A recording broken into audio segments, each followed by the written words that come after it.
Eu acho que a apresentação das resenhas de vocês demonstrou que a compreensão do texto do Marshall Salles, né, por parte de vocês, é excelente. Eu só queria salientar alguns pontos aqui, que eu acho que talvez possam ajudar, sobretudo aqueles que não fizeram a resenha sobre Marshall Salles e que podem querer fazer uma leitura. Então, vou insistir sobre alguns quase que provérbios que o Salles utiliza, né? Começando pelo capítulo 5.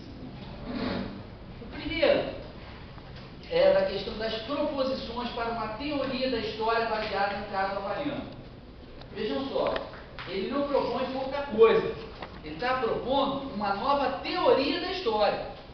É uma teoria acerca da mudança e da transformação. Não é pouca coisa que ele propõe.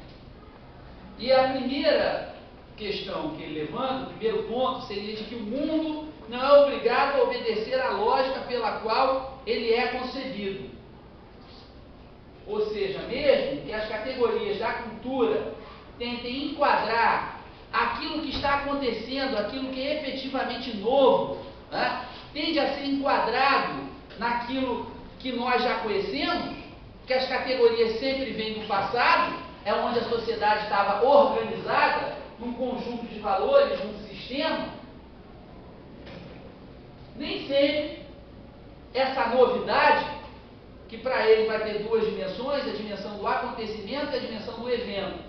Acontecimento é tudo aquilo que ocorre, ou seja, é a realidade mais múltipla possível. Agora, evento são aqueles acontecimentos que são significativos para uma cultura. É claro que esse significado, ele se dá historicamente. Eu vou dar um exemplo. Tá? Todos conhecem aqui a história da Rosa Parks. Rosa Parks é uma senhora histórica e sociologicamente negra, ó, que morava nos Estados Unidos. E um dia, ó, ela indo trabalhar, pega um ônibus, certo? E dizem para ela se dirigir, ó, para a traseira do ônibus, que era um lugar reservado aos colored, ou seja, às pessoas de cor. E a Rosa Parks se recusa. Ó, ela se recusa e senta na parte do ônibus que não era reservada aos colored, que era interdita aos colored, que era a parte dos whites. Claro que isso gera um enorme problema, ó.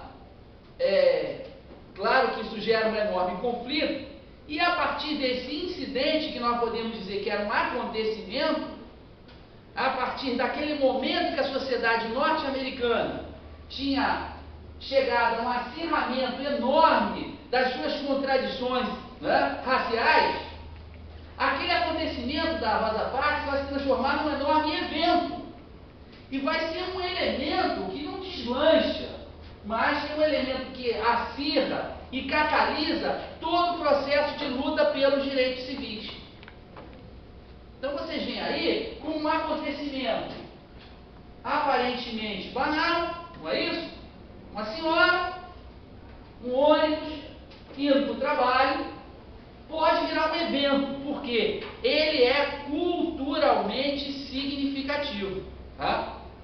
Então essa é a diferença que o Salles faz entre acontecimento e evento.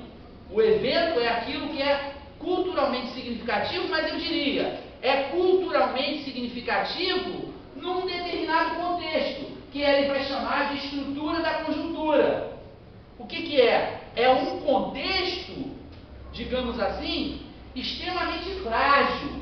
É um contexto pronto a uma mudança, a um dinamismo, em que aquelas categorias estão relacionadas de tal maneira que estão prestes a sofrer um abalo e uma transformação muito grande. Um exemplo que ele dá de estrutura da conjuntura foi a chegada do Capitão Cook. Foi esse acontecimento que logo se transforma num evento, que logo é lido pela cultura havaiana de uma determinada forma. E é um evento que vai deslanchar uma série de outros eventos, uma série de outras transformações e ressignificações das próprias categorias da sociedade havaiana. Ele diz também, como seu segundo ponto de uma teoria da história, que o mundo, no mundo ou na ação, ou seja, na prática, as categorias culturais adquirem novos valores funcionais.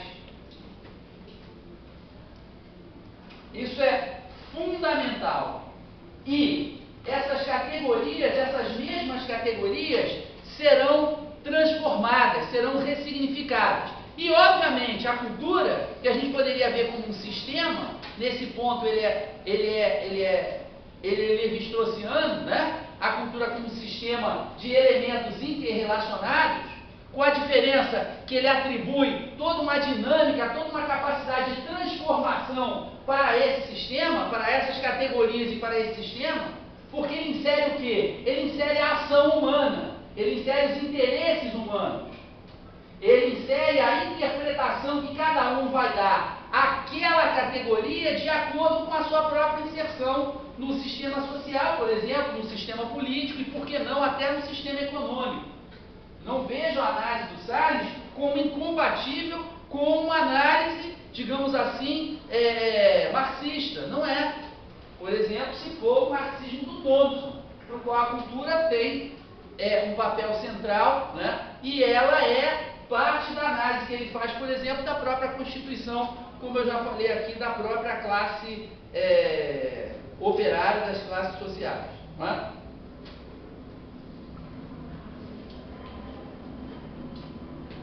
Ele diz, portanto, na página 192, não é?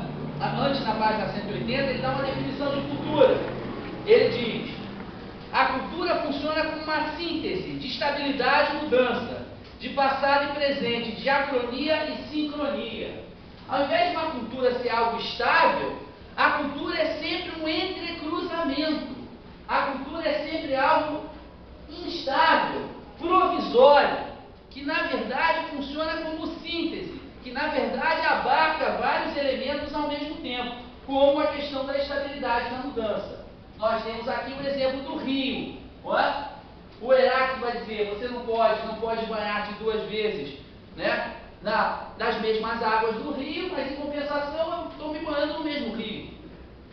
As águas são sempre diferentes, mas o rio está ali. Tem que haver algo de permanência. Se não houver a permanência, eu não considero aquilo inteligível.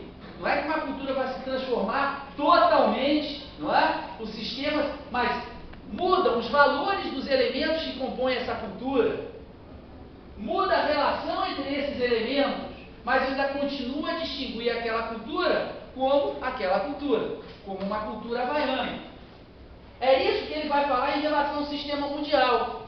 Tinha muita gente que pensava que globalização ia operar da seguinte maneira, que a globalização ia chegar, arrasar as culturas locais e impor uma única cultura mundial. E não é assim. O que a gente tem é algo que hoje eles chamam de glocalização. Como assim glocalização? É uma globalização, é uma dinâmica entre o global e o local. Aquilo que é global vai ser apropriado localmente de uma maneira completamente diferente.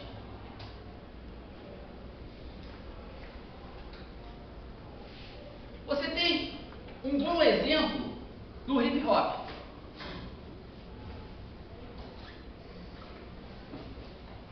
Como é que surge o hip hop, na verdade?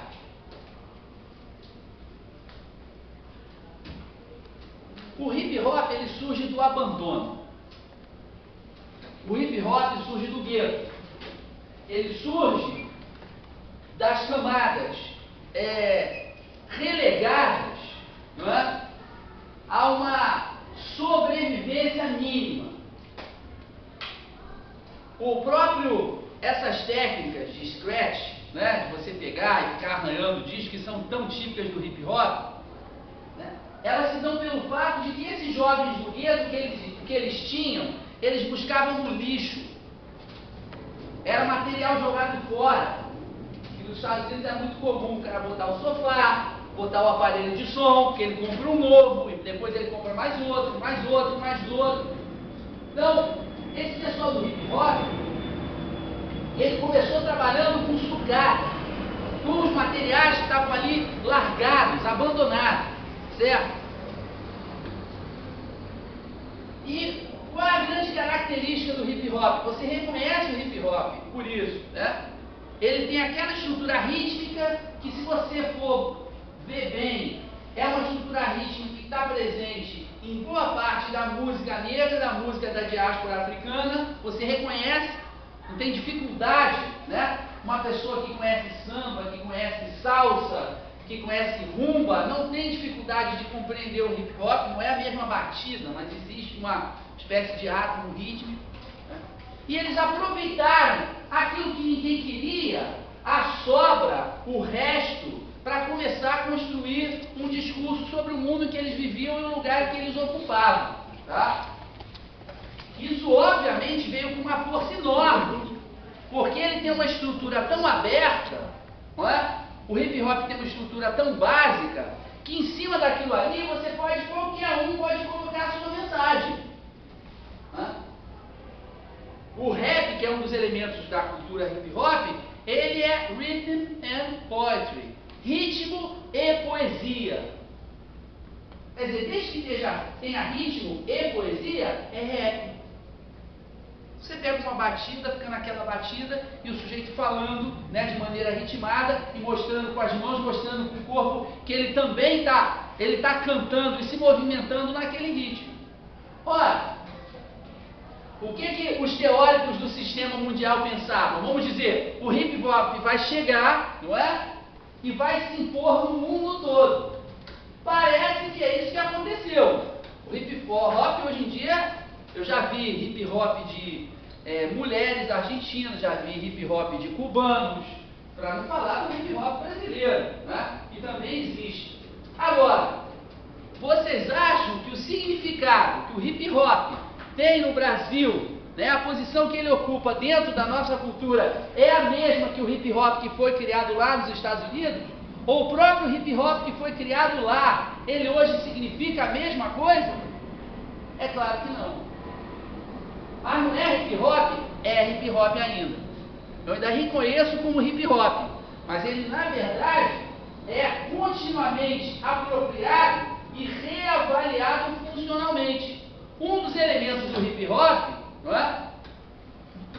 Que é o ritmo e poesia, foi apropriado aqui no Rio de Janeiro e virou o nosso funk. Nosso funk é uma derivação dessa cultura hip hop, mas que foi apropriado de uma forma absolutamente local e absolutamente original. De início, o funk com letras, né, que eram próximas do hip hop, que denunciavam as condições desses moradores, etc. E depois, isso aos poucos foi se modificando, por conta do próprio funk, mas também por conta do mercado. Por quê? Aí vem as coisas perversas, né? Na cultura brasileira, na sociedade brasileira, a cultura proveniente da favela, a cultura proveniente do preto, pobre, favelado, ela tem que ser vista, ela é vista como uma cultura rasteira. E hoje, os compositores de funk dizem o seguinte: olha, a gente quer fazer um funk politizado, consciente, mas o nosso produtor diz que a Xuxa, ou que o programa da Globo, que toca o nosso funk, só quer o chamado funk putaria, que é, na verdade, uma versão funkeira do Rebolando na Boquinha da Garrafa, né? Vai Serginho e coisas do gênero, tá certo? E que essa novela da Globo é, na verdade, uma derivação desse tipo de coisa, dessa natureza. Então, é engraçado que a indústria cultural obriga esses compositores de funk a produzirem, na verdade, algo que reforça o estereótipo da favela como lugar da anticultura, da subcultura, ou da cultura, né, da depravação, da obscenidade, a ponto de pessoas que compõem outro tipo de coisa se sentirem sem espaço, falar, não tem espaço. Eu sei cantar muitas outras coisas, eu sei compor muitas outras coisas. Ou seja, aquele elemento de uma cultura mundial, global, que é o hip hop, e que existe como elemento de uma cultura mundial, sim, ó, ele é totalmente apropriado e reavaliado funcionalmente. E aí não estamos simplesmente na esfera da liberdade, não. Não é a esfera simples do, eu vou produzir o hip hop que eu quero. O mercado impõe uma série de coisas, certo? Pelo menos para o funk carioca ele impôs. A luta, a disputa, o pessoal cria um mapa funk, uma associação protetora de amigos do funk, vai dizer, nós não vamos cantar funk e putaria. Funk não foi feito para putaria. Funk foi feito para nos dar um modo de expressão, para nos dar voz, para aqueles que nunca tiveram voz. É para isso que a gente quer fazer, é para isso que a gente quer cantar o funk. Né? Aí vocês veem como uma cultura é sempre, portanto, uma síntese.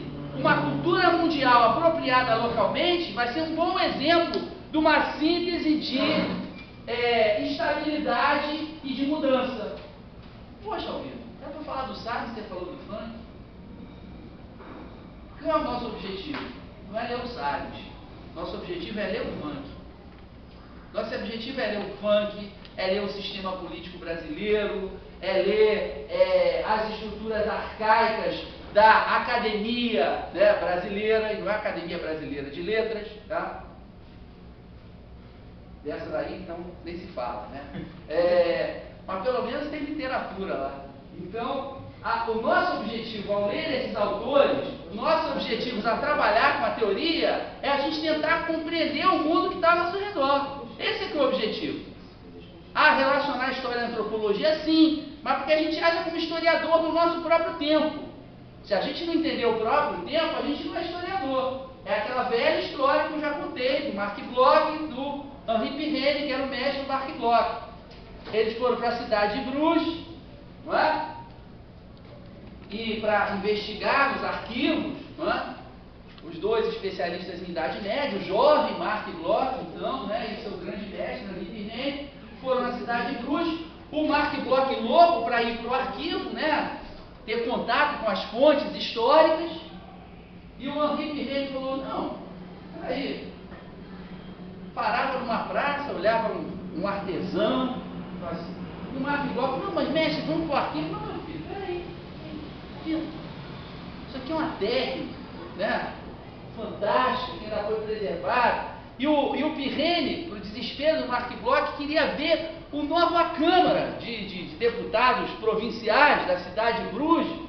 E o Mark Bloch desesperado, mas mestre, nós não vamos para o arquivo. Aí ele vira para o Mark Bloch e fala, meu filho, é o seguinte, olha, você é historiador? Sim, sim.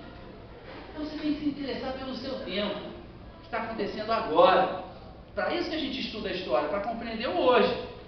Se você só está interessado no passado porque ele é passado, você não é historiador, meu filho, você é um antiquário. Certo? Aquele pessoal que fica vendendo cadeira do século XVIII, não sei o quê, aí você é um antiquário. Ou seja, agora a sua grande pretensão, já que vocês entenderam o Salles, foi aqui dar um exemplo, né, de como existe uma contínua reapropriação de categorias e de práticas, né? Por que eu falei da cultura mundial? Porque aí eu estou pegando o mesmo modelo do Salles. Não é um encontro entre duas culturas? Eu estou pegando um encontro entre essa cultura mundial, de uma matriz muito fortemente norte-americana, e a cultura brasileira, a sociedade brasileira, para explicar o hip hop, para explicar o funk. Posso pegar um outro elemento que vocês vão dizer assim, bom, mas isso não é possível. McDonald's. Não existe nada que seja mais cultura mundial do que o McDonald's, né? E não existe nada que seja mais norte-americano que o McDonald's. Eu, inclusive, explico a cidadania, na sua concepção ocidental, através do exemplo do McDonald's. Claro. Por quê? Big Mac, não é? É isso, aquilo, não sei o que. Alguém sabe dizer aí o que tem no Big Mac? 2 hambúrgueres, alface, queijo, molho especial, cebola picles, um pouco de gergelim. Então, o Big Mac ele promete Ele promete ter isso aí que a Patrícia falou no mundo inteiro. Você vai comprar um negócio chamado Big Mac, ele é sempre igual a si próprio. É parmenidiano porque a cultura ocidental é parmenidiana, tá? A é igual a B, se A é igual a C, B é igual a C. Isso é Parmênides, puro. Big Mac é picles no seu molho especial. Ele parece uma Big Mac, é parmenidiano, tá? Bom, o que acontece? Aqui no Brasil é exatamente da mesma forma. Mas o que significa um Big Mac nos Estados Unidos e o que significa no Brasil? Nos Estados Unidos, Big Mac, todas essas culturas de fast food, são basicamente para a população negra. São para os pobres muito pobres, que vivem de vale isso, vale aquilo, welfare state, aquela coisa, ajuda governamental. É esse pessoal que come, né, que se alimenta predominantemente de Big Mac. Ou seja, a comer num McDonald's, né, por uma pessoa de classe média, já é um pouco complicado nos Estados Unidos, porque é um lugar assim não muito bem associado, né, do ponto de vista de status social. Aqui é o contrário. É tão caro para o brasileiro pagar um Big Mac, né, porque o preço desse fast food aqui vira um bem precioso, quase como os havaianos, não é? Pegando os produtos ingleses. O Big Mac aqui é a nossa inserção. Estou comendo a mesma coisa que o americano come no mundo desenvolvido. Então está aqui o tupiniquim, né, pagando mico de comer como se aquilo fosse uma grande coisa, maravilhosa, sensacional, o que nos Estados Unidos é a comida porcaria, né? É a comida que é negativada porque o pessoal que não tem dinheiro para comer outra coisa come lá o Big Mac. Tá? Aqui, portanto, você tem pão com gergelim, não sei o que, mas o significado é completamente diferente dentro das duas culturas. Agora, de qualquer maneira, o Big Mac tem um outro aspecto.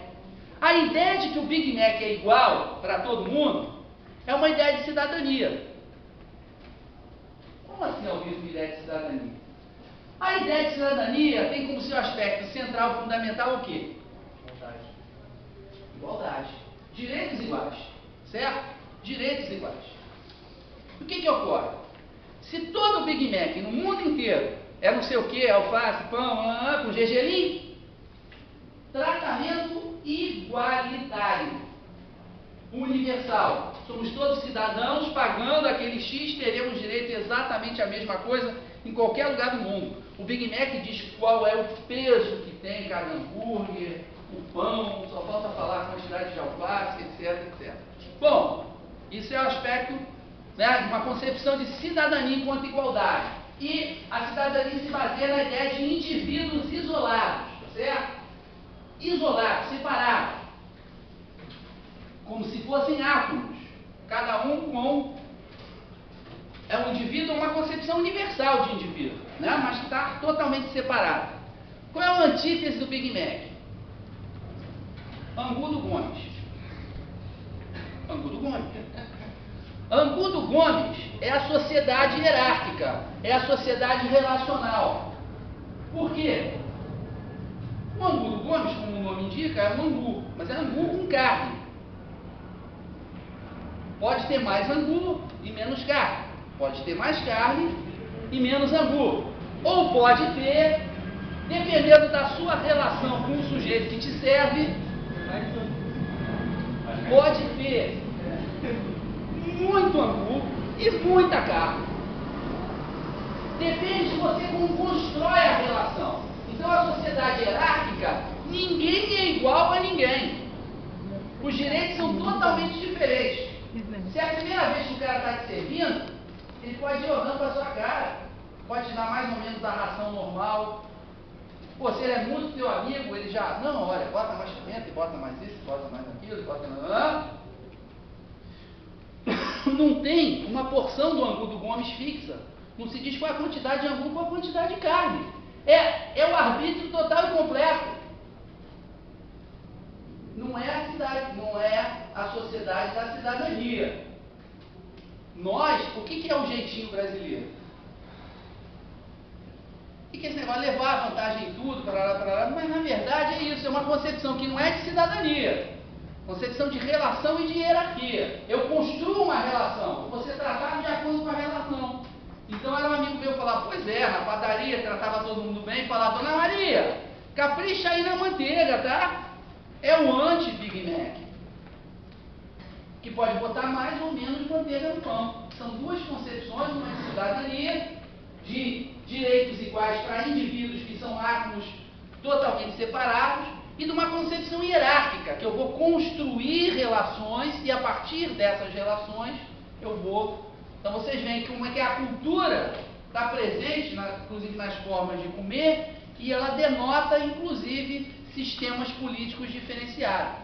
Mas mesmo essa concepção norte-americana do Big Mac, quando ela chega aqui, ela vai ser apropriada de uma maneira diferente, porque ela vai ter um valor dentro de um contexto completamente diferente. Foram pequenas especulações que eu procurei fazer a partir do Marshall Salins. Não tanto para explicar o Marshall Salins, mas para mostrar como a antropologia do Salins pode ser um meio da gente interpretar uma série de coisas que estão acontecendo aqui diante de nós, e para que vocês fiquem atentos a tudo, inclusive ao Big Mac e ao ângulo Gomes.